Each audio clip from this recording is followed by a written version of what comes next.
aujourd'hui pour les favoris du moment. Je suis absolument désolée du rythme un peu aléatoire que prennent les vidéos en ce moment, puisque c'est bientôt les rattrapages, les partiels, les révisions, tout ce que vous voulez.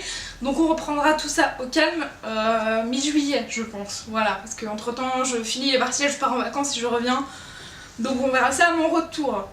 Pour ces favoris du moment, à peu près mai-juin on va dire. On va commencer tout de suite avec un premier truc qui est beaucoup trop cool et que au départ j'avais vu sur Snapchat sur Enjoy Phoenix, et en fait j'avais trouvé l'idée d'un chapeau comme ça trop cool et je l'ai commandé sur ASOS parce que je l'ai trouvé moins cher là-bas, et qu'au final quand elle a fait son haul elle a présenté sa casquette qui venait de chez ASOS. Du coup c'est exactement la même, donc j'imagine que peut-être vous la connaissez, donc elle ressemble à ça. Elle est beaucoup trop cool et elle tient super chaud, donc c'est absolument pas la saison pour mettre ce genre de truc, puisqu'elle est en laine et hyper épaisse, donc clairement quand il y a 30 dehors c'est juste intenable, mais elle est beaucoup trop cool et pour cet hiver ce sera génial. Et d'ailleurs je me rends compte maintenant que c'est l'été que ma garde-robe n'est absolument pas prévue pour l'été, et même si j'ai des trucs pour l'été je ne les mets pas parce que je n'aime pas, genre je sais pas, j'aime m'habiller pour l'automne-hiver comme si c'était comme ça toute l'année, alors qu'en fait non, mais voilà, ne cherchez pas à comprendre.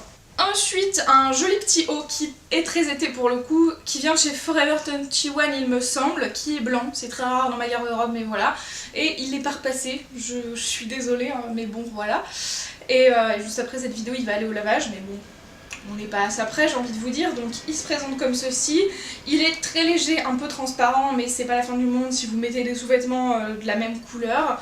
On a un petit effet sur les manches avec...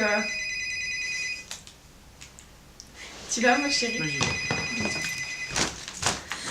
avec comme des petits strass, désolée pour la sonnette Montreux, tout est normal, et on a des petits cordons sur les manches pour resserrer et au col comme ceci.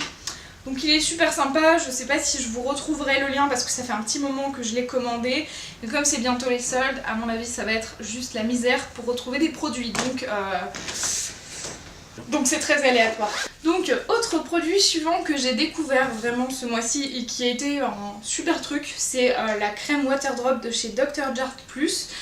Alors c'est un hydratant illuminateur, il nous promet une vague instantanée d'hydratation pour les peaux sèches et un boost pour l'éclat naturel des peaux ternes et une hydratation longue durée. Alors longue durée je sais pas trop, mais c'est vrai que ça a un peu rattrapé mon nez ultra sec de toujours en fait, enfin de toujours, depuis un coup de soleil au 3e degré limite brûlé, écoutez on est un peu dans la mouise clairement, et ça a une super odeur de citron et j'adore ça. Ça se présente un peu en forme crème gel, j'ai envie de vous dire, c'est presque un gel et c'est super agréable à appliquer, c'est très frais, on garde l'odeur et vraiment pour l'été c'est juste super. Et c'est vrai que même s'il n'y a pas de SPF, je me suis rendu compte que quand on hydratait sa peau à mort pendant qu'on est en train de prendre un coup de soleil parce qu'on fait pas attention, malgré tout ça aide un petit peu à éviter le coup de soleil, donc c'est vachement sympa et c'est vrai que ça hydrate pas mal, même si c'est pas non plus le truc le plus ouf du monde, mais je pense qu'il me faudrait clairement un miracle pour rattraper mon nez, donc à partir de là, écoutez, moi je trouve celle-là vraiment pas mal, et elle a un rapport qualité-prix plutôt pas mal, c'est peut-être l'un des plus avantageux que vous pouvez trouver chez Sephora. Donc ensuite, autre exclusivité Sephora, c'est un produit de chez Huda Beauty. On a beaucoup parlé des faux cils, que je n'aime pas mettre parce que je trouve ça insupportable, et de plein d'autres trucs qui ne me correspondaient absolument pas, genre les rouges à lèvres mat de chez Huda Beauty qui sont excessivement chers pour ce que c'est et dont j'aimais pas trop les teintes. Et donc j'ai craqué sur la fameuse palette Rose Gold édition qui est une édition limitée qui est disponible déjà depuis novembre. Et c'est l'une des dernières fois où Sephora les reçoit. Donc j'ai hésité jusque là, et maintenant que c'est vraiment la fin de la fin, je me dis bon quand même tant pis. Et donc elle se présente comme ceci, clairement elle ne vaut pas son prix du tout, c'est-à-dire qu'elle est super chère. Ah, j'ai perdu le petit filtre, tout est normal. On n'a pas de miroir, on a un packaging un peu cartonné, et vraiment si vous achetez cette palette c'est parce que vous êtes une cinglée de maquillage et surtout que vous adorez ces fards là. C'est une composition qu'on ne retrouve nulle part ailleurs. J'ai cherché des dupes pour éviter de l'acheter, malheureusement j'ai jamais trouvé les dupes de toutes les teintes comme ceci. Beaucoup de gens disent qu'il faut l'utiliser au doigt et pas avec des pinceaux parce que c'est pas une texture qui est faite pour. Je me suis maquillée avec aujourd'hui avec uniquement des fards mat. Donc les 3 d'ici, les 3 d'ici en fait. Donc Henna, Sandalwood et Moondust. J'ai déjà testé Fling et 24 carats et une autre et je ne sais plus laquelle c'est. Si, j'avais déjà testé Maneater et je trouve qu'au pinceau ça va encore. Alors il faut tapoter pour tout ce qui est des fards pressés en fait, qui sont très pigmentés et des couleurs absolument dingues. C'est ce pourquoi j'ai acheté la palette, clairement, c'est que j'adore absolument toutes ces couleurs, je savais que je les utiliserais quasiment toutes, à part peut-être le rose flamingo, mais je pense qu'en toute petite touche ça se fait. Et peut-être le Black Truffle qui est un vrai noir mat excessivement rare. Je suis pas fan non plus parce que j'utilise très peu de noir en fait, donc voilà pour ça. Mais du coup c'est la dernière fois que Sephora la reçoit et là en l'occurrence à Lyon elle est déjà plus disponible sur le site de Sephora, mais il n'y a que quelques magasins qui en ont reçu une dizaine d'exemplaires seulement. Donc voilà, si vous voulez la voir, c'est maintenant ou jamais clairement. Ensuite, je dirais plus un indispensable qu'un favori, c'est cet éventail de chez Vera Pillow. Alors c'est une marque dédiée spécifiquement aux éventails que j'ai découvert il y a pas longtemps.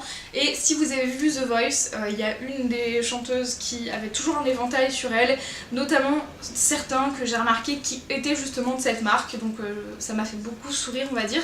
Et il y a un joli petit pompon en bas, ce qui n'est absolument pas utile, mais disons qu'avec cette chaleur et l'été qui arrive, un éventail c'est juste indispensable. Et comme il n'y a pas de ventilateur chez moi pour le moment, eh bien c'est juste la vie, et surtout dans les transports en commun, parce que non, les bus ne sont pas entièrement climatisés et c'est une catastrophe, voilà.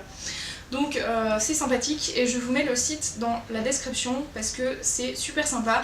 Et si vous avez des gens dans votre famille, genre votre maman ou votre grand-mère ou quoi, qui aiment beaucoup les éventails, je sais que la mienne fait une collection de dingue d'éventails un peu vraiment particuliers, bah c'est typiquement le genre de choses qui pourrait lui plaire.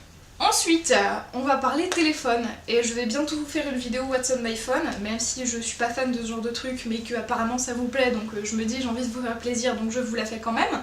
Et donc j'ai changé de téléphone tout simplement, c'était absolument pas prévu, voilà j'ai eu l'occasion donc j'ai sauté sur l'occasion, même si sur le coup j'étais un peu en mode bah oui du coup tant pis, ouais ok.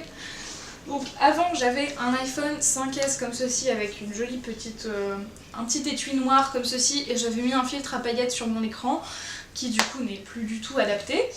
Puisque maintenant j'ai un iPhone 6 qui a un écran beaucoup plus grand et j'ai remarqué que quand on veut protéger son écran avec une vitre en verre trempé, bah du coup c'est absolument pas la taille complète de l'écran et je trouve ça ultra moche. Donc je vais essayer de trouver un filtre plastique transparent même si ça protège pas aussi bien, parce que sinon c'est juste moche je trouve et inutilisable et c'est con parce que ça rip et ça fait mal sur le bord, donc voilà pour ça. Donc du coup bah, j'ai un iPhone 6 en noir comme ça, j'ai pas l'habitude du noir mais j'ai pas eu le choix donc c'est pas grave. Et c'est super cool pour la simple et bonne raison que l'écran est beaucoup plus grand, donc certes quand je téléphone j'ai l'impression d'avoir un truc immense à l'oreille, c'est nul, mais pour jouer à tous les jeux qu'il y a sur mon téléphone je trouve ça absolument exceptionnel. Et comme je passe ma journée à ça ou dans les transports en commun ou quoi, bah au final j'ai craqué quand même et j'ai accepté. Ensuite, avant-dernier favori, c'est un rouge à lèvres MAC. C'est juste une tuerie dans le sens où j'ai toujours voulu avoir un rouge à lèvres MAC, voilà, juste parce que c'est les premiers que j'ai connus, dont j'ai entendu parler, etc. Et j'étais incapable de choisir une teinte qui allait me plaire à la longue, et je me suis rendu compte avec le temps et avec le recul que je ne voulais pas un rouge à lèvres mat, parce que je me suis dit avec le recul que je préférerais sans doute ceux d'Urban Decay dont j'en ai plusieurs teintes. Et donc chez MAC, bah, autant prendre quelque chose de complètement différent. Et donc j'ai opté pour le Biceptual qui a un fini lustre que j'ai absolument pas l'habitude de porter dans ma collection. Et c'est une couleur très nude comme ceci, qui est légèrement plus claire que la couleur de mes lèvres et qui rend un effet un peu glossy comme ceci mais pas trop, et du coup il est très agréable à porter je trouve, et pour l'été c'est beaucoup plus agréable même s'il faut faire plusieurs retouches dans la journée. Donc c'est vraiment un nouveau indispensable pour l'été parce que je vais pas m'embêter avec un rouge à lèvres mat, c'est pas possible, c'est juste une horreur et ça assèche les lèvres, alors que ça clairement c'est beaucoup plus adapté autant à mes lèvres ultra sèches que à la saison et que la couleur me plaît, donc voilà pour ça. J'aurais pu craquer pour le rouge à lèvres de Marie Enjoy Phoenix qui a fait un rouge à lèvres en édition limitée avec MAC, mais il a pas un fini lustre qui me convient et qui me plaisait vraiment, même si la couleur était géniale, et au final je trouve que bah, celui-ci est mieux et au moins je peux le swatcher en boutique et l'essayer, alors que celui de Marie, bah faut aller juste sur la boutique des Champs-Élysées et sinon c'est que en ligne, donc je trouve ça un peu dommage de pas avoir de retour vraiment quand on l'achète. Donc voilà pour ça. Et enfin le dernier favori de cette vidéo et de l'été, de la saison, on va dire, c'est un petit sac qui vient de chez Primark, qui a coûté il me semble peut-être 8 ou 10 € maximum, qui se présente comme ceci avec une bandoulière, donc la décoration foulard ne fait absolument pas partie du sac, c'est un foulard à moi que j'ai rajouté dessus. Donc il est comme ceci, tout petit et plutôt pratique pour l'été, pareil ça j'ai rajouté aussi. Et donc en fait il a des petites broderies sur le devant, donc moi je trouvais ça un peu original. Et surtout c'est un tout petit sac et ça m'évite de m'encombrer avec des gros sacs comme j'ai l'habitude de le faire.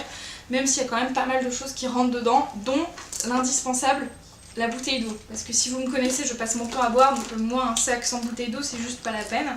C'est mort et je sais qu'au bout de 2 jours je ne l'aurai plus utilisé. Donc voilà pour ça. C'est mon indispensable parce que maintenant je ne sors plus qu'avec ça, sauf quand j'ai besoin de prendre vraiment beaucoup de choses. Dans ces cas-là je prends un immense sac avec tout le bordel dont j'ai besoin, plus ceci. Voilà, parce que ça m'évite de changer de sac, comme ça j'ai juste à tout mettre et reprendre que mon petit sac quand j'en ai besoin. Donc voilà pour ça. J'espère que cette vidéo vous aura plu. On se retrouve très vite pour de prochaines vidéos, même si c'est très dur de filmer quand il fait une chaleur pareille. J'espère que ça vous aura plu. A très vite. Ciao ciao.